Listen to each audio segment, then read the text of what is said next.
자, 여러분 이제 우리 이어서 2절로 들어가 보도록 하겠습니다. 지방자치의 본질과 유형이다 이렇게 되어 있는데요. 앞서서 우리가 이제 마지막 부분에 뭘 공부했었냐면 이제 지방자치의 3대 구성 요소라고 하는 것을 얘기한 바가 있습니다. 무엇이었냐면 말이에요.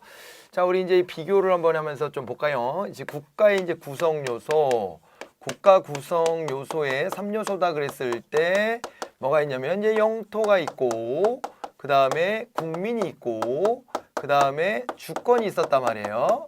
자, 이 부분을 갖다가 이제 지방자치의 3요소 이렇게 하면 지방자치의 3요소 구성요소 이렇게 하면 특히 그중 3요소는 요거랑 대비해서 이제 이게 지역이 있어야 되고요. 그죠? 그 다음에 주민이 있어야 되고 그 다음에 여기에 이제 자치권이 있어야 된다 그랬단 말이에요. 자치권이 있어야 된다. 그런데 지방자치 구성 요소에는 지역주민 자치권 이외에 뭐 지방의 재정이 또 소요되기도 하고 주민 참여가 또 필요하기도 하다. 뭐 이런 얘기를 하기도 하고 그 다음에 뭐 지방 고유의 뭐 사무가 또 따로 지방에서만 할 수 있는 그 사무들이 따로 구분되어 있어야 된다. 뭐 또 지방 정부도 있어야 된다. 이런 얘기를 합니다. 그러니까 뭐 이게 구성 요소가 요 3대 요소에다가 플러스 해가지고 다시 한번요.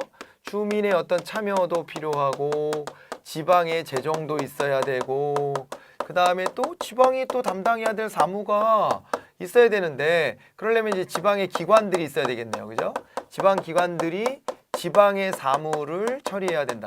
이런 것들을 전부 다 이제 지방자치 구성 요소다라고 얘기를 합니다만은 그 중에서도 우리가 이제 필수적으로 봐야 될 것은 이 지역, 주민, 자치권이 됩니다. 특히 뭐 주민 참여나 지방 재정이다 이렇게 했을 때는요. 뭐 이게 있는 게 좋긴 하지만 이게 완벽하게 뭐 이루어지지 않는다 그래서 지방자치를 안 한다라고 말할 수는 없다는 거예요. 예, 그런 설명들이 밑에 쪽에 있을 테니까 한번 읽어보시고요. 그 중에서도 우리는 얘네들에 대해서 조금 더 상세하게 좀 들여다보도록 합니다. 자, 그래서 그 첫 번째 요소로서 이제 자치권이라고 하는 게 나와 있을 거예요. 자치권. 스스로 통치할 수 있는 권한이다 이렇게 되어 있습니다. 우리가 이제 지방정부에 부여하고 있는 자치권의 종류에는 어떤 것들이 있을까? 스스로 통치할 수 있는 권한이다. 스스로 통치할 수 있는 권한으로서 자치권에 속하는 것들이 무엇이 있을까 생각을 해보니 자치 입법권 같은 게 있습니다. 자치 입법권이 있어요. 자치 입법권이다 그러면 자치 입법권에서는 이제 조례를 제정하고 규칙을 제정한다 이거예요. 조례 규칙을 제정한다. 이걸 알기 위해서는 잠깐 뒤쪽으로 와서 우리 이제 법의 체계를 한번 제가 설명드리고 가면 좋겠습니다. 우리가 이 정도에다가요. 법의 체계다 이렇게 한번 잡아내 보도록 하겠습니다. 법이라고 하는 것이 있잖아요. 법이라고 하는 것은 기본적으로는 이게 요게 말이에요. 사회 규범의 한 가지죠. 사회 규범인데 다른 규범과 달리 뭐 도덕이라든가 간습 같은 이 규범과 달리 이거는 말이에요. 강제력이 부여되는 거죠. 강제력이 부여되어 있는 사회 규범이 바로 이제 법이다 이렇게 볼 수가 있습니다. 강제력이 부여가 되어 있고 외면적인 행위를 통제합니다. 의도 뭐 왜 그랬는지 뭐 이런 거 따지는 것보다도 일단은 이제 그랬냐 안 그랬냐 그런 행위를 네가 했냐 안 했냐 이런 걸 따져가지고 잘잘못을 가려서 강제력을 부여하는 것 형사적으로 막 처벌을 한다든가 아니면 손해배상하게 한다든가 이런 식으로 하는 게 법입니다. 그런데 이 법의 레벨로가 상위법 하위법으로 나뉘어질 수 있어요. 상위법이라고 하는 것과 그 다음에 이제 하위법이라고 하는 것으로 이렇게 나뉘어질 수가 있는데 이 상위법 하위법 그랬을 때 제일 위에 있는 상위법이 헌법이에요. 헌법이 있고 그 다음에는 법률이 있답니다. 그리고 그 다음에는 명령이라고 하는 애가 있고요. 그 다음에는 조례라고 하는 애가 있죠. 그리고 그 밑에는 규칙이라고 하는 애가 있어요. 이렇게 해가지고 헌법, 법률, 명령, 조례, 규칙이라고 하는 애들이 있는데 요게 이제 대원칙 중에 하나가 뭐냐면은 요게요. 절대로 상위법을 능가해서는 안 됩니다. 하위법이. 이거를 뭐라 그러냐면 우리가 법률을 적용할 때는 상위법 우선의 원칙이라 그래요. 상위법 우선 원칙. 즉 법과 법이 충돌한다. 이렇게 되면 법과 법이 충돌하면 상위법을 우선 적용한다 이거죠. 하위법의 효력은 거기서 깨갱입니다. 깨갱. 그리고 적절한 절차를 거쳐 가지고 어떻게 하냐면 그 하위법이 상위법 위배됐을 때 그 법의 효력을 없애버리기도 해요. 자, 한번 보실래요? 헌법이다 그랬을 때는 국가 최상위법입니다. 그래서 요거는 누가 제정하냐면은 이거는 이제 국회에서 우리나라 중심으로 이제 말씀드리면 국회에서 의결하는데 이게 3분의 2 이상의 찬성이 있어줘야 돼요. 이렇게 엄격한 요건을 거친 후에도 끝이 아니라 이거에 대해서 국민투표를 붙여가지고 국민투표를 붙여서 국회의원 선거권자인 19세 이상의 국민들 중에서 과반 이상이 투표하고 투표자의 과반 이상이 찬성했을 때 헌법 개정이 겨우 이루어지는 겁니다. 이 정도로 굉장히 엄격하게 해놨고 법률 같은 경우에는 우리가 대의제를 하니까 헌법 정도의 국민들도 관여를 하지만 법률을 제정할 수 있는 고유의 권한은 이것은 이제 국회한테 주고 있는 겁니다. 그래서 이거는 이제 국회의 의결을 통해 가지고 법률이 제정이 됩니다. 그리고 이제 명령이다 그랬을 때는 여기서 이제 세 가지 정도의 분류가 있거든요. 하나는 뭐가 있냐면 이제 대통령령이라고 하는 게 있고요. 하나는 이제 총리령이 있죠. 총리령이 있고 그 다음에 하나는 이제 부령이 있는 거예요. 부령이 있는데 법률의 구체적인 내용들을 이 명령으로 유보해서 여기에서 이제 세밀한 것들을 채울 수 있도록 이렇게 하고 있는 것인데 여기까지는 우리의 관심사는 별로 아닙니다. 지금은 우리가 이제 공부하는 과목에서 보면 왜냐하면 이건 이제 중앙정부 차원에서 만들어지는 것들이니까 지금 우리의 관심사는 아니고 중요한 건 여기 조례학 규칙이에요. 조례학 규칙인데 조례다 그랬을 때 이건 지방의회 있죠. 지방의회에서 제정이 되는 것이고요. 규칙은요. 지방자치단체장, 자 지방자치단체의 장이 제정하게 되어 있습니다. 지방자치단체의 장이 조례의 또 빈 부분들을 메울 수 있도록 보완하는 형태의 입법을 할 수 있도록 이렇게 만들어 놓고 있는 것이죠. 그래서 지방자치 차원에서는 만들어지는 법이 바로 조례와 규칙이다. 그래서 여기서 끌어다가 우리 자치법관 그러면 조례 규칙이다 라고 이제 이렇게 말씀을 드렸던 거고요. 하나 더 들어가 봅니다. 우리 있잖아요. 만약에 이 법률이 말이지요. 헌법에 위배되었는지 여부가 재판의 전제가 된다 그러면은 요거에 대해서는 우리 헌법재판소라는 데가 있습니다. 이거는 이제 법원이 제청을 하고 법원 제청에 따라 헌법재판소 헌재가 위헌법률 심판이라는 거래요. 위헌법률 심판 요걸 합니다. 그런데 자 보세요. 만약에 있잖아요. 여기에는 이제 명령이나 규칙 혹은 여기에 더 딸려서 명령규칙 처분들이 있어요. 각 정부의 처분들. 이 처분까지를 포함해서 얘네들이 말입니다. 상위법에 위배되었는지 여부가 전제가 된다면 이렇게 이제 합쳐서 얘네들이 말이에요. 상위법 위반의 전제가 되었다. 이렇게 되면 헌법이나 법률에 위배가 되었는지 여부가 재판의 전제가 된다. 이렇게 했을 때에는 말이에요. 그럴 때는 이걸 어떻게 하냐면은 말이죠. 이거를 이제 재판 중에 각급 법원이 윗단계로 올려서 요거를 이제 대법원 있죠. 대법원에서 최종 심사를 하게 돼 있습니다. 대법원에 최종 심사권이 있다. 그래갖고 이게 상위법 위배인지 아닌지 여부를 따지게 되어 있는 거예요. 최종 심사권 이렇게 받으시고 조례 같은 경우 뒤에 가서 또 이제 반복돼서 우리가 다 공부를 할 때가 있을 테지만 이 조례 같은 경우가 예를 들어서 또 이제 명령이나 법률을 위배하는 형태로 만들어진 것 같다. 이렇게 됐을 때는 요거는요 지자체장이 어떻게 하냐면요 한 번은 거부를 해가지고 조례가 만들어질 때 거부를 해서 이거에 대해서 이제 제의에 붙이게 되어 있습니다. 근데 조례가 제의까지 통과를 해버렸다. 엄격한 요건임에도 불구하고 제의까지 통과됐다 그랬을 때는 지자체장이 이걸 갖다가 어떻게 하냐면은 요 이제 대법원에 제소를 합니다. 대법원에 제소를 해가지고 대법원이 이거에 대해서 판단을 내려주는 거예요. 만들어진 조례가 법률이나 명령에 위배됐는지 줄여서 법령이라고 하는데 법령에 위배되었는지 여부를 다 가려주게 되어 있어요. 그러니까 지자체장이 다시 한번요, 조례를 지방의회가 제정하지 않습니까? 그런데 지방의회가 제정한 조례가 문제가 있다 생각하면 제의 요구를 할 수 있습니다. 근데 그 문제가 있다는 사유 중에 이게 상위법이 위배되는 것 같다라는 사유도 있을 거 아니에요. 그런 사유를 붙여서 보냈는데도 불구하고 지방의회가 이거를요 제의까지 통과를 시켰다 이 말이에요. 제의까지 통과를 시켜버리면 그때는 지방자치단체장이 대법원에다가 이거를 제소하도록 하고 있는 거예요. 명령이나 법률에 위배된 것이 없느냐, 문제가 있는 조례 아니냐, 이 부분에 대해서 제의를 붙이게 되어 있다. 됐죠? 자, 이 구조를 하나 이해하고 계시면 좋겠습니다. 자, 그래서 자치 입법권이 있다. 조례나 규칙을 제정할 수 있다. 이렇게 이제 봐두시면 되겠고요. 그 다음에 또 이제 뭐가 있냐면 자치 재정권 같은 것도 있죠. 자, 자치 입법권이 있고, 그 다음에 또 이제 자치 재정권이 있습니다. 자치 재정권. 이건 이제 독자적으로 이제 세입 세출을 이제 짤 수가 있는 거죠. 독자적으로 이제 세입 예산을 짜고 이걸 가지고 이제 세출 예산 또 짜는 겁니다. 세출 예산. 이거 짜는 거죠. 세입 세출에 관련된 부분들을 스스로 이제 결정할 수 있다라는 게 있습니다. 그다음에 자치 행정권이 있죠. 자치 행정권.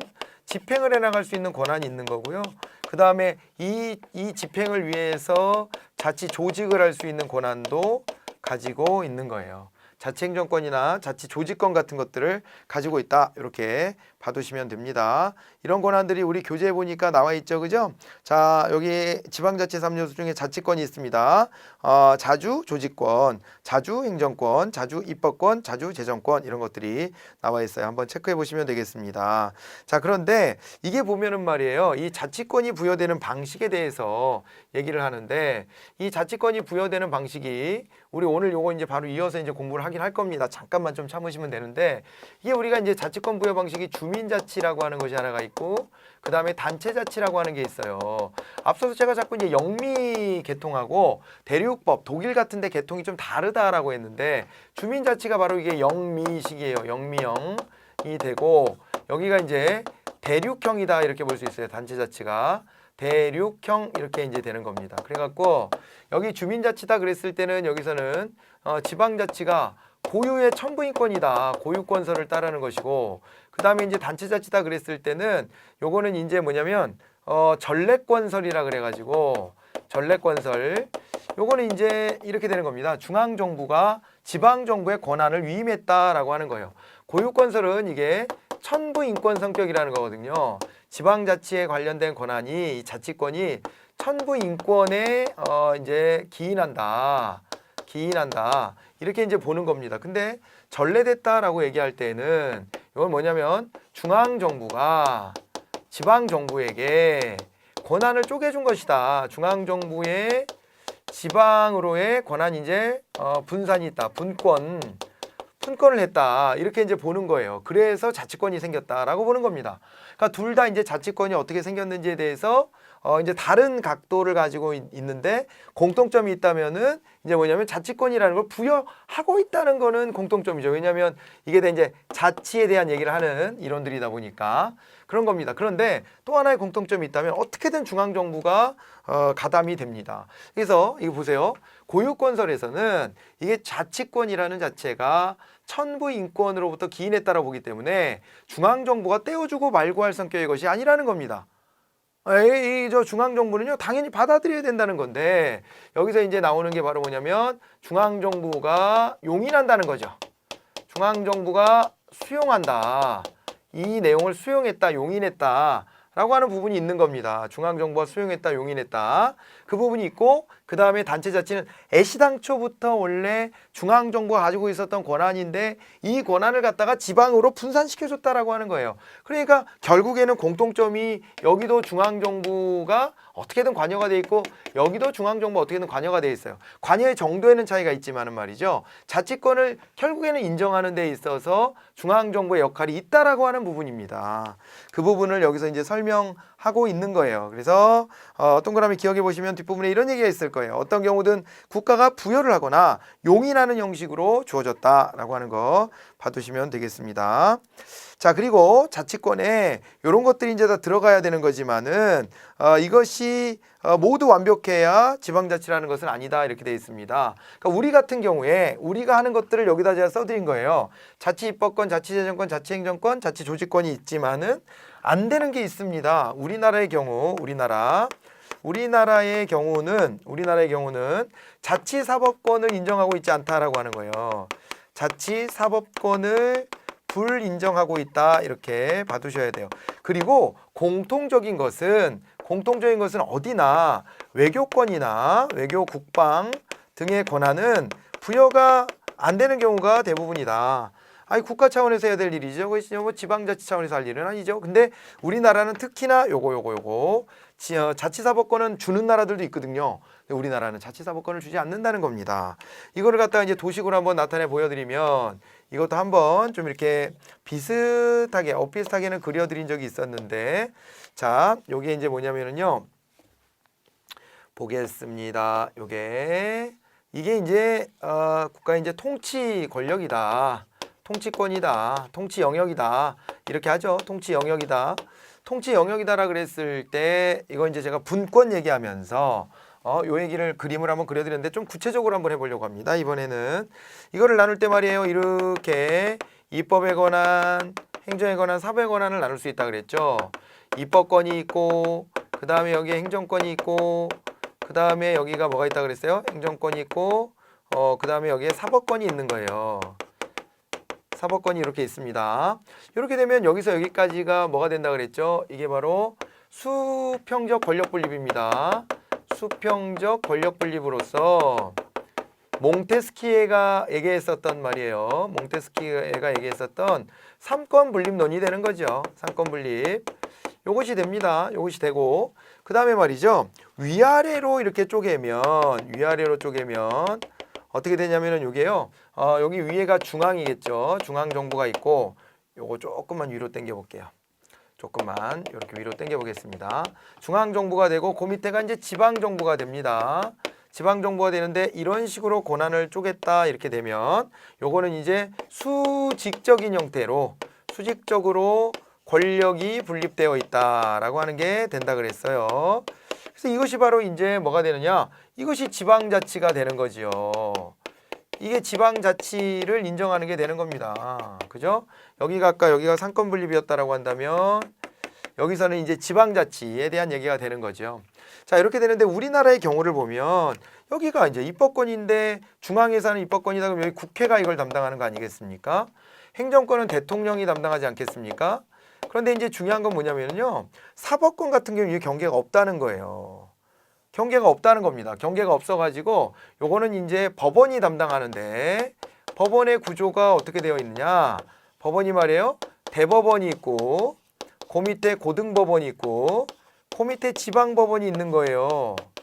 이렇게 해서 이거는 한 몸뚱아리로 되어 있고 지방으로 이렇게 퍼져나간 조직의 형태, 하위 조직의 형태가 되는 거지, 하부의 조직 구조가 되는 거지. 이것이 이제 법원이 자치권을 주지는 않는다는 거죠. 그래서 우리나라는 자치사법권이 없다라고 얘기를 하는 거예요. 없는 것이고, 그 다음에 이제 입법권이나 행정권 같은 경우에는 이제 자치를 합니다. 자치를 하는데 이게 이제 이중이죠. 이중이에요. 이렇게 나눠지는 게 여기에 이제 지방으로 나눠지더라도 광역과 그 다음에 이제 기초자치단체 이렇게 나눠지는 거 아니겠습니까? 그래갖고 요 광역에서는 광역의회가 있죠. 광역의회. 그리고 여기는 광역자치단체장인데 이제 시도지사가 있어요. 시도지사. 또 우리나라에서는 하나 더한다면 여기다 더해서 교육감도 이제 따로 있죠. 교육감, 시도지사 이런 사람들이 들어오고 광역자치단체장으로 그래서 행정권을 이제 주도하는 거죠. 그 다음에 이제 기초자치단체로 가게 되면은 입법권은 여기가 이제 기초의회가 담당을 하게 되고 그 다음에 이제 행정권은 기초자치단체장이 있습니다. 그 기초자치단체장이 이제 시, 군, 구의 장들이 되는 거죠. 시장, 군수, 구청장 이렇게 불리는 사람들이 들어가는 겁니다. 그래갖고 여기서 핵심은 우리나라는 뭐다? 여기 보니까 요거는 따로 이렇게 딱 중앙의 조직으로 하나로 딱 이렇게 만들어져 있는 거예요. 그죠? 중앙의 조직으로 딱 이렇게 만들어져 있다. 그래갖고 얘는 자치권이 없다라고 하는 거죠. 한 덩어리로 되어 있다라고 하는 게 특징입니다. 여기는 이렇게 자치권이 인정되지만 사법권에 대해서는 자치권이 따로 인정되지는 않는다라고 하는 구조를 하나 이해하시면 좋겠습니다. 그래서 이게 없다 그래서 그럼 우리나라는 지방자치를 안 한다라고 말할 수 있느냐? 그건 아니라는 거죠. 그건 과한평가다라고 하는 거예요. 그래도 우린 지방자치를 하고 있는 것이다라고 이해를 할 수가 있다는 얘기입니다.